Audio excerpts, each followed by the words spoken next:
제15장. 여호와께서 모세에게 말씀하여 이르시되 이스라엘 자손에게 말하여 그들에게 이르라. 너희는 내가 주어 살게 할 땅에 들어가서 여호와께 화제나 번제나 소원을 갚는 제사나 낙헌제나 정한 절기제의 소나 양을 여호와께 향기롭게 드릴 때에 그러한 헌물을 드리는 자는 고운 가루 10분의 1에 기름 4분의 1 흰을 섞어 여호와께 소제로 드릴 것이며, 번제나 다른 제사로 드리는 제물이 어린 양이면 전제로 포도주 4분의 1 흰을 준비할 것이요, 순양이면 소제로 고운 가루 10분의 2에 기름 3분의 1 흰을 섞어 준비하고, 전제로 포도주 3분의 1 흰을 드려 여호와 앞에 향기롭게 할 것이요, 번제로나 소원을 갚는 제사로나 화목제로 수송아지를 예비하여 여호와께 드릴 때에는 소제로 고운 가루 10분의 3 에바에 기름 반 흰을 섞어 그 수송아지와 함께 드리고, 전제로 포도주 반 흰을 드려 여호와 앞에 향기로운 화제를 삼을지니라. 수송아지나 순양이나 어린 순양이나 어린 염소에는 그 마리수마다 위와 같이 행하되 너희가 준비하는 수요를 따라 각기 수요에 맞게 하라. 누구든지 본토 소생이 여호와께 향기로운 화제를 드릴 때에는 이 법대로 할 것이요, 너희 중에 거류하는 타국인이나 너희 중에 대대로 있는 자나 누구든지 여호와께 향기로운 화제를 드릴 때에는 너희가 하는 대로 그도 그리할 것이라. 회중 곧 너희에게나 거류하는 타국인에게나 같은 율례이니 너희의 대대로 영원한 율례라. 너희가 어떠한 대로 타국인도 여호와 앞에 그러하리라. 너희에게나 너희 중에 거류하는 타국인에게나 같은 법도 같은 규례이니라. 여호와께서 모세에게 말씀하여 이르시되 이스라엘 자손에게 말하여 이르라. 너희는 내가 인도하는 땅에 들어가거든 그 땅의 양식을 먹을 때에 여호와께 거제를 드리되 너희의 처음 익은 곡식 가루떡을 거제로 타작마당에 거제같이 들어드리라. 너희의 처음 익은 곡식 가루떡을 대대 여호와께 거제로 드릴지니라. 묵상으로 아침을 여시는 천안침례교회 여러분을 진심으로 축복합니다.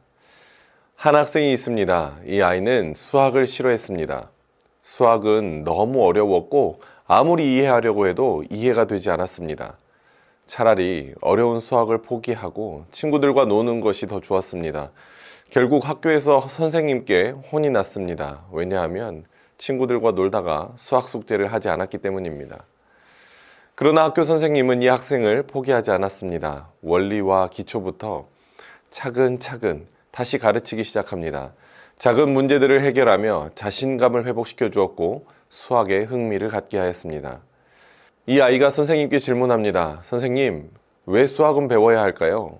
이렇게 어려운 것은 실생활에 필요가 없는데요. 선생님이 대답합니다.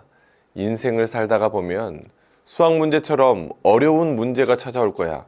그럴 때마다 포기하지 않고 해결하기 위해서 이런 방법, 저런 방법을 찾을 수 있는 능력을 기르는 거야.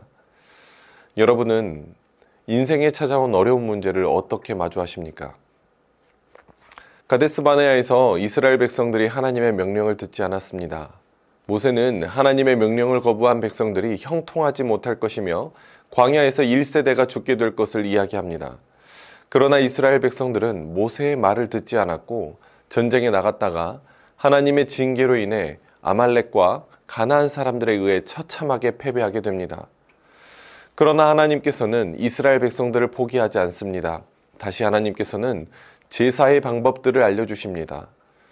불로 태우는 화제나 번제, 서원한 것을 드리는 서원제, 자발적으로 기쁨으로 드리는 낙헌제, 해마다 정해진 축제 때 드리는 절기제에 어떻게 제사를 해야 하는지에 대해서 차근차근 알려주십니다. 제사는 곡식이나 기름, 포도주, 짐승을 제물로 드리게 되는데 특별히 짐승을 제물로 드릴 때에는 짐승의 크기가 커질수록 곡식가루와 기름 그리고 포도주의 제물을 더 많이 드려야 했습니다. 이런 제사의 방법들은 이스라엘 혈통의 사람들뿐 아니라 외국인들까지도 정해진 대로 제사를 드려야 했습니다. 이스라엘 공동체에 소속되기를 원하는 자는 누구든지 하나님께서 정한 규례를 지켜야 했습니다. 이 율법을 지키며 공동체에 속한 자들에게는 하나님의 통치 아래 거할 수 있는 권리를 누릴 수 있었습니다. 하나님의 백성이 되는 것은 혈연, 지연, 학연이 아니라 하나님을 경외하는 자들 모두에게 주어졌습니다. 이스라엘 백성들은 율법을 지키며 하나님을 경외하기 시작했습니다. 하나님께서는 이스라엘 백성을 버리지 않으셨고 제사를 통해 더욱 견고한 관계를 맺어가셨습니다. 이제 이스라엘 백성들은 더 큰 어려운 문제가 다가와도 하나님 앞에 충성할 수 있을 것이었습니다. 그 말씀에 순종할 수 있을 것이었습니다. 결국 하나님의 말씀으로 훈련되고 무장된 이스라엘 백성들은 하나님을 경외함으로 그 말씀에 순종함으로 약속의 땅 가나안 땅을 쟁취하게 됩니다. 여러분, 아이들이 성장함에 따라 더 어려운 수학 문제를 풀어내듯 나이가 들어갈수록 더욱 어려운 인생의 문제들이 찾아옵니다. 지금 우리가 마주하기에는 너무나 어렵고 고통스러운 문제들이 내 삶을 짓누르는 것 같습니다. 그러나 하나님께서 여러분을 포기하지 않고 있음을 기억하셔야 합니다. 우리가 실패의 늪에 빠져 있을 때에, 좌절의 그 굴을 지나고 있을 때에 하나님께서 우리를 끝까지 붙잡고 계십니다. 하나님께서는 우리에게 하늘의 새로운 기준들을 알려주시고 가르쳐 주시며 이해하고 성장할 수 있도록 기다려 주십니다. 하늘의 원리와 기초들을 통해 하나님과 새로운 관계, 더욱 깊고 진한 그 관계 속으로 우리를 이끌어 가십니다. 하나님과의 관계가 더욱 깊어지고 하나님을 온전히 경외하게 되었을 때에 우리 주님께서 약속하신 그 땅이 우리에게 주어질 것임을 확신합니다. 우리가 마주하고 있는 모든 어려운 문제가 속히 해결될 줄로 믿습니다.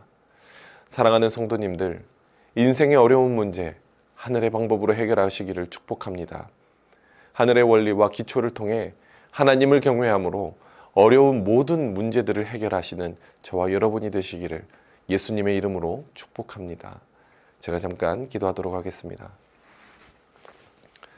하나님, 인생에 왜 이렇게 문제가 많습니까? 인생의 어려운 문제들이 올 때마다 너무 답답하고 힘이 듭니다. 그러나 하나님, 인생의 문제들을 포기하지 않게 하여 주옵소서. 하나님께서 가르쳐 주시는 하늘의 원리와 기초로 다시 한번 일어설 수 있게 하여 주옵소서. 하나님을 경외하고 하나님을 온전히 신뢰함으로 주님께서 약속하신 것을 온전히 누리며 쟁취할 수 있게 하여 주옵소서. 주님의 신실하심을 기대합니다.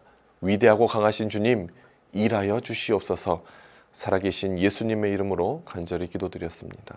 아멘.